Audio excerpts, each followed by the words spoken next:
We got a fun night tonight, all right? AEW Dynamite every Wednesday night, TBS, 8 o'clock. We got Alex Marvez joining us here, who, of course, know he's a reporter, AEW reporter, and, of course, SiriusXM, NFL Radio. I wanted to get Alex on this show here because not only do I want to talk AEW number 200 tonight, which is right up the road in Tampa, but also you were right down the road at Miami Dolphins Camp this week. So you're all over here, the state of Florida this week. Thanks a lot for joining us, Alex. As always, I love having you on the show. First, let's talk about the serious stuff first. Let's talk about the Dolphins first. All right, lot of hype around this Dolphin team right now, despite the Jalen Ramsey news from last week. This is still everyone very excited about this Dolphin team. What did you gain from the atmosphere in Miami Gardens a couple days ago? One thing that stood out to me really is the fact that this defense seems to have picked up its game a little bit, ZASLOW, in the absence of Jalen Ramsey. To be quite candid with you, I really feel like, these guys now have a bit of a chip on their shoulder because they know Jalen isn't there. Now, Jalen, he's there. He's in the building. He's recovering, but he's not on the field, of course. But I saw, some really nice, play by Cam Smith, the second-round pick out of South Carolina. It seems like Xavier Howard is rounding back into being that type of elite level cornerback that he was, maybe 2 seasons ago before injuries and maybe just a little bit of sloth set in with him. And, but he seems to be going in the right direction. And I tell you too, Bradley Chubb, talking to him, the right state of mind. And Jazz, there was a very interesting conversation that, I had with him along with, my co-host Charlie Weiss. Basically, Bradley admitted his head really wasn't in it last year for the Dolphins. I was surprised to hear that, especially after you sign a 6-year, $121 million contract extension. One would think that you'd be engaged, but he candidly said he really wasn't. He struggled, playing in a defense that didn't go to his strengths. He also, was injured, had a hand problem, had an ankle problem, and quite candidly, by the end of the year, it just run out of juice. You see a rejuvenated Bradley Chubb. And with him playing alongside with Jalen Phillips, it's funny. Vic Fangio in Denver, when you think about it, as head coach, never got to reap any sort of fruits from a Von Miller, Bradley Chubb pairing, right? It just seemed like one or the other was always injured. If Chubb stays healthy, and I know it's a little bit of a big if, considering where he's at this point in his career, but if he does stay healthy, and we see Jalen Phillips really start to emerge right now as one of the game's top-tier edge rushers, this can help make up for the loss of Jalen Ramsey. On the offensive side of the ball, I think that, talking to Raheem Mostert, he does have a confidence, not only in himself, but that this running game can do a lot more. Because when you have wide receivers like the Miami Dolphins, when you got the Cheetah, when you got Jalen Waddle, these guys can get open deep, and these safeties have to go back. Well, when they do, it creates ample opportunities in the running game. And Mike McDaniel himself, as you know, has admitted he didn't run the football consistently enough last year to take advantage sometimes of what defenses were giving the Dolphins. So I expect to see more balance on those, Asler. I think it's great news what you just told us about Bradley Chubb, because he didn't give them what they thought they were getting last year. He didn't give them what they thought they were getting in terms of even the contract that they signed into. But by you telling me that he didn't feel engaged, wasn't comfortable, that's much better news than him saying, hey, I thought I played fantastic last year, So I actually think that's a great sign what you just told me about Bradley Chubb. Well, and I'm not saying this is why the Miami Dolphins brought in Vic Fangio as defensive coordinator, but I tell you, when you see a player do their best, this is a cornerstone player, right? This is the highest paid player on the defensive side of the football. So when you have that player, you want to take full advantage of their skills. Now, maybe they would have gone with another Fangio disciple, so to speak, running that 3-4 that Fangio likes to run. But I just think there's that comfort level as well with Vic. And he's excited to be reunited with him because Vic knows how to use him to his strengths. And, it's interesting, too. Bradley Chubb is the only starter on the defensive side of the football who has ever played under Vic Fangio. So, that's something there as well. He's bringing his teammates along. As they learn this defense, he's taken on that leadership role. I just found him to be very candid, very engaged in the conversation we had with him. And ZASLOW, and a shameless plug, all of these interviews we did on our show available on the SiriusXM app. If you're a SiriusXM subscriber, head over to the app, type in Miami Dolphins training camp if you haven't heard it, because we caught up with Tua. I mentioned Raheem Mostert. We got a plethora of players that we had a chance to speak with yesterday, as well as Chris Greer and Mike McDaniel. And just real quick here, interesting story about Chris Greer and Tyreek Hill. So, as you know, Eli Apple and Tyreek Hill have a bit of a history, to say the least, right? Yep. I'm not sure if this is out there in the local media, but the Dolphins, Chris Greer called Tyreek Hill and asked him, "Are you comfortable That's cool with us signing Eli Apple?" And because he knew that, and Cheetah was, he signed off on it. He thinks, yeah, I love Eli Apple. It's that fun back and forth type rivalry. But it was a good conversation with Chris about how things changed in this league. Zaslow, could you imagine, 15, 20 years ago, Nick Saban's running the Miami Dolphins, and he's making sure to call a player to make sure if he's comfortable with someone coming in on his team, or these different types of coaches. Things have really changed in the NFL, and Chris Greer talked about that. And it was just interesting though to hear how they tried to reach out to Cheetah to get his opinion about going ahead and signing Eli Apple, who hopefully will be able to help pick up some of the slack in Jalen Ramsey's absence. Does Tua look bigger this year to you? Yes, he looks bigger. He worked on neck strength as well, which Zaslow, I used to be a real reporter, right? And I've written about concussions for a long time. I'm actually in League of Denial back when I had the champion mullet. And, I've done research, researching the subject. And I know people who really strongly advocate and point to science about neck circumference, and that basically the bigger neck that you have, it has the ability to, diffuse concussive forces. So we talk a lot about Tua Tagovailoa learning how to fall, okay? Yeah. And, basically just trying to keep better balance and things like that. Listen, I don't know how that's all going to play out. I mean, if it was that simple, you'd see every quarterback who's had a concussion history going out and doing just that. But I can tell you being stronger is going to help. I think that, maybe being a little more nimble on his feet is going to help. And a better offensive line would help. And it's weird because it's a group where you look at an investment the Dolphins have made. These aren't like guys signed off the street that are undrafted, low-level picks. They've made a huge investment in Teron Armstead in free agency. Connor Williams in free agency, drafting second, third round, Austin Jackson, a first rounder, and they just haven't really come together yet. So I think, the best thing for Tua, well, he can talk, he can be bigger, he can, learn how to fall, so to speak. My thing is get a running game, okay? Get an offensive line that can protect him when he does throw, have Tua get rid of the football more quickly, which also falls upon him as well, and maybe, just maybe, some of these concussion problems he's been having can be avoided.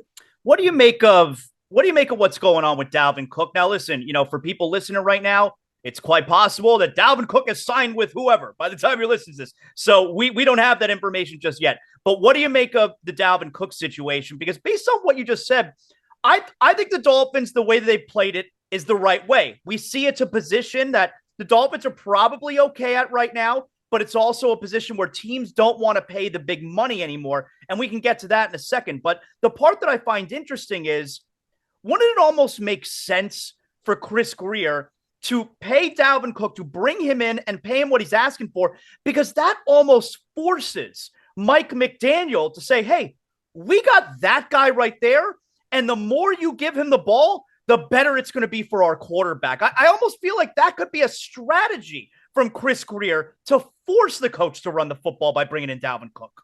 Well, it is interesting, that you would talk about that because, also in the absence of Jalen Ramsey, let's say this defense is just a notch less than what they would be with such a versatile defensive back who brings so much to the table as a slot on the outside, playing even a little safety sometimes.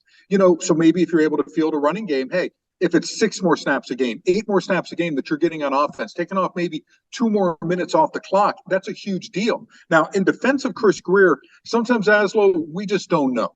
And maybe he's not going to say anything, and honor off the record, he did not. He talked about Dalvin Cook and he offered praise for him on the record. I did not talk with him off the record to find out why the heck they didn't sign him, because it makes so much sense on paper. Mm-hmm. There's a lot of reasons you want to bring in Dalvin Cook, right? I mean, hometown guy, motivated, Miami Central, as we all know, high school. I mean, he loves it in South Florida. He wants to be there.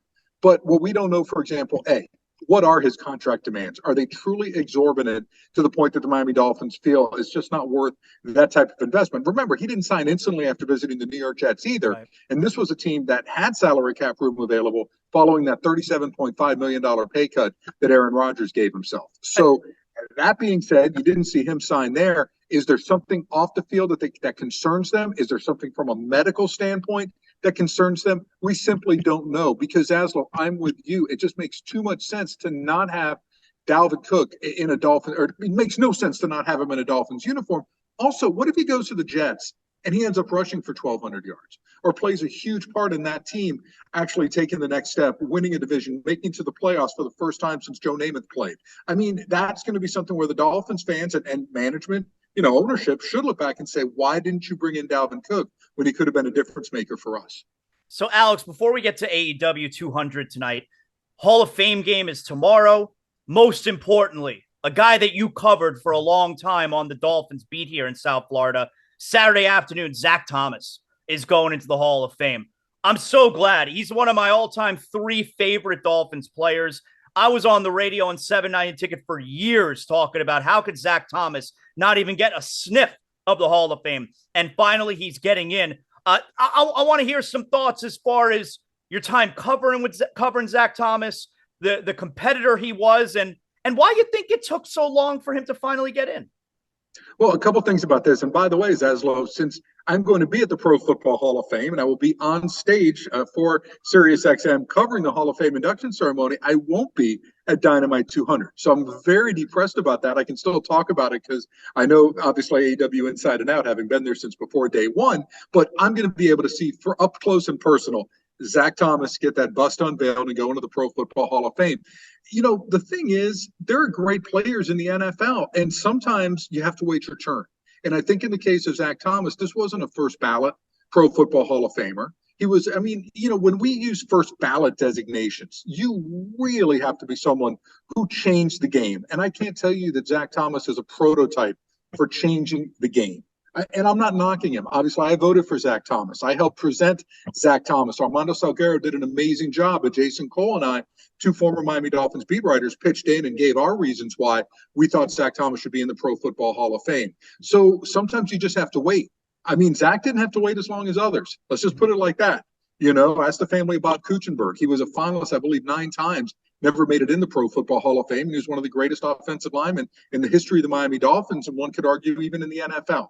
So sometimes it takes time. He had to wait an extra year. Sam Mills got in before him, but Zach Thomas is in now. All is forgotten. Hopefully, all is forgiven. And the one thing about Zach, you are never going to out-prepare him. Yes, he was a 5th-round draft pick. Yes, he was short. We get it, right? 5'10", but his study habits were so amazing. Zaslow, I had the opportunity back when Bob Sanders was the linebackers coach to sit in on a meeting with Junior Seau and Zach Thomas. And it was 2 meetings. I was writing at the Sun Sentinel at the time. The first was just the rookies who came in, and Bob is going through some things with them. Then Junior and Zach are among the veterans who come in the room for the second part of the session. And as soon as they looked at, the ball hadn't even been snapped, and they were already telling one linebacker what he was doing wrong because they had recognized where the play was going, and they also recognized that he had his foot turned slightly out, which meant that he was going to be shooting one way, and it was a tell, and then anyone would be able to see that and know where this linebacker was going, and he would end up, they take advantage of, the fact that there was going to be a space there, on the defensive side of the football. It's those sorts of things with Zach Thomas. He made big plays. He was extremely productive. Very few people forced as many fumbles, recovered as many fumbles as Zach Thomas did. He was the heart and soul of that Miami Dolphins defense with Jason Taylor, and it is very fitting that both of those players are there. I just feel for Zach and for JT to an extent as well, and that they follow in the same path as Dan Marino, right? Yeah. I mean, we're talking about great players who are in the Pro Football Hall of Fame who never had that chance to play in a Super Bowl, not through any fault of Zach Thomas, though. If the Dolphins had 11 Zach Thomases on defense, forget about the perfect season of the 72 Dolphins. That Dolphins team may have never lost, the one that Zach Thomas was on. I feel like, there aren't very many players who have this kind of attitude anymore, where I remember after Dolphin losses, and those Dolphin teams that Zach Thomas played on, they were always good. They always felt like they were contenders every single year. And after any loss, I mean, he was the anger and disappointment coming from him was so visceral. He gave the great quotes. He wore all his emotions for everybody to see. Like, the winning and the losing meant so much to him.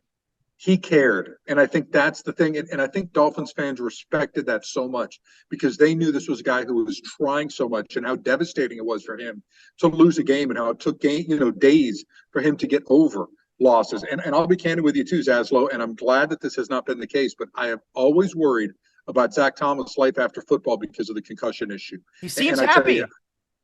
He's happy, but there were times you go in the locker room, right? And it's a Wednesday and you're interviewing a player. And Zach, I could just tell, wasn't right. He'd have a glazed over look. I am not a doctor. I'm not saying he was misdiagnosed.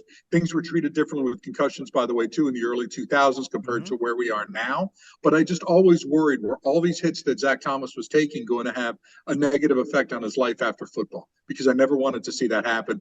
Fortunately, he's shown no signs of that. Zach Thomas is doing great. He gets his moment in the sun. And I tell you, it is interesting, the guest list of people he has invited. Jim Bates is going. His former defensive coordinator back in the day, the interim head coach.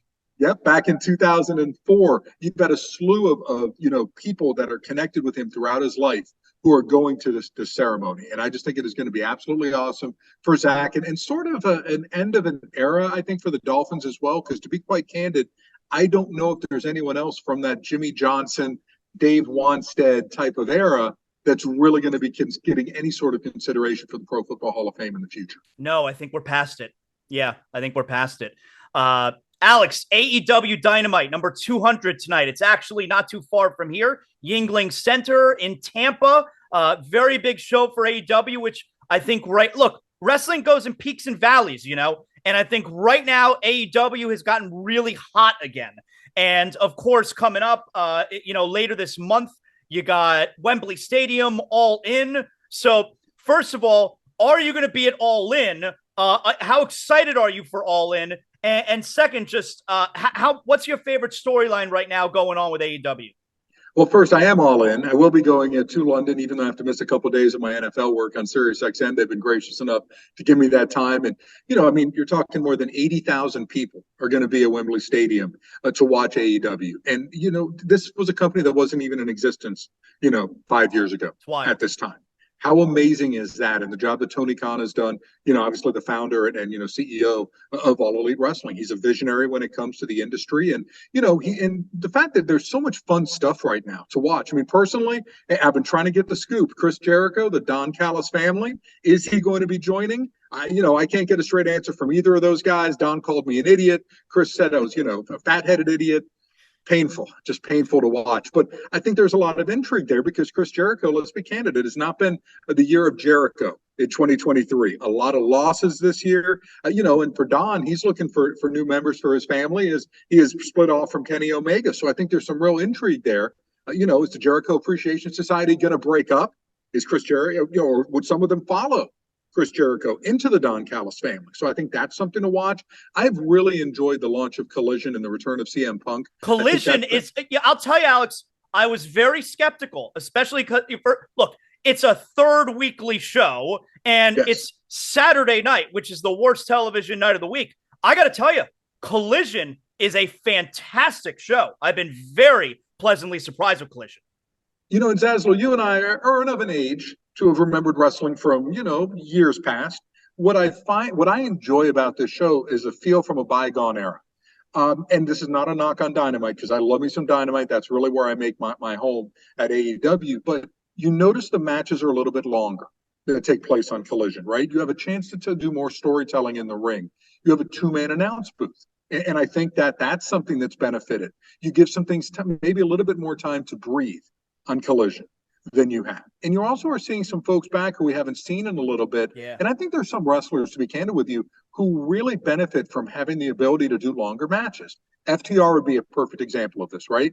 And what a year of wrestling we've had in 2023, right? And I think AEW almost leads the way in the best match category, if you want to, make that argument, or at least, Kenny Omega against Will Ospreay from the Tokyo Dome or Wrestle Kingdom. You could say that's Amazing. A great match. But I got to tell you that Jay White, Juice Robinson, Bullet Club Gold match against FTR, to me, with a call by Ian Riccaboni, I just thought with Nigel McGuinness also as his analyst was the best match that I've seen this year. At least maybe the most enjoyable match I've seen this year because it had the 2 out of 3 fall stipulation had such a great sense of urgency. Every fall mattered. And I just thought it was so well done. I just thought it was an incredible thing. And it really, to me, epitomizes what Collision is. It's a little bit different than Dynamite with the type of storytelling that they do. Again, no knock on Dynamite because I love them both. And, I'm not paid to say that. Just as a wrestling fan, I love the way these shows are. But I've truly enjoyed what has happened with Collision. It is great seeing CM Punk back with our company. Love him or hate him, he provides a lot to us. And I got to tell you, one guy who's really benefiting from that, and again, you talk about great stories, Ricky Starks. And now the feud, can Ricky Starks beat CM Punk without cheating? At some point, we're going to find out. And it could be Saturday night, Greenville, South Carolina, with Ricky the Dragon Steamboat making a return as a special outside enforcer. Collision is so great. And you know what I love? And I'm sure a lot of people, like you said, guys who are your age, who are my age, used to watch wrestling back in the 80s. Alex, the cold open a la Saturday night's main event to open up AEW Collision. I mean, you're rocking the cold open with the promos like I'm 6, 7 years old again. I'm in. Like once you're doing that, this is a show for me. I love the cold opens. I want to. It's fun. It's so good. And real quick here about All In and the 80,000 tickets. Not a single match has been announced yet. And that's such a cool sign because now this is obviously the case now with WrestleMania, and it's been the case for WrestleMania for years. People are buying the tickets not for the match you announced. Everyone filled up the stadium for Andre the Giant versus Hulk Hogan. Now people are filling up the stadium for WrestleMania. We know you're going to get good matches. And that's kind of what's happening here with All In.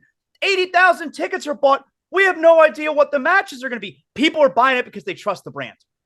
Right. That is a big deal. And I really think, Tony Khan, that is the big thing I think that people see in that. He is a wrestling fan through and through. And he doesn't forget that. He wants to treat people the way that he would want to be treated. So, if you know that you're buying an AEW show or you're planning to go to an AEW show, even if we don't have matches announced yet for the show, it's going to be a great show. That someone's going to put in TLC. Heck, whenever we have a performer who is injured or has had a travel situation or whatever reason who can't perform, Tony goes out of his way to announce that, to tell you. A perfect example, Scorpio Sky. He got injured in warm-ups. I mean, legit, hurt himself in warm-ups, and we had to switch a match on Rampage the other night. Tony came out and said, unfortunately, Sky got re-injured. Hopefully he's not hurt that badly, but, we're going to have to switch the match. And he told him, he was candid, unlike some other places where they maybe do a little bait and switch. But I just think that it does show the faith in the brand. It shows the faith in Tony Khan that when you're coming to an event, that it's going to be a special event. And there's so much that happens off air that you don't see. So many funny, interesting things that end up happening. I think that adds a little special touch to it. And let's be candid here too, Zaslow. Once something is seen as an event, I mean, this is the way it is in entertainment, the way it is in anything else. I think Taylor Swift, for example, maybe some folks aren't Taylor Swift fans to go to the show, but they realize, oh my gosh, this is a big cultural event. We need to go. In the UK, to make it Wembley Stadium, one of the most iconic buildings in the entire world, and to put AEW there, people want to be a part of it because they know they're going to have a fun time.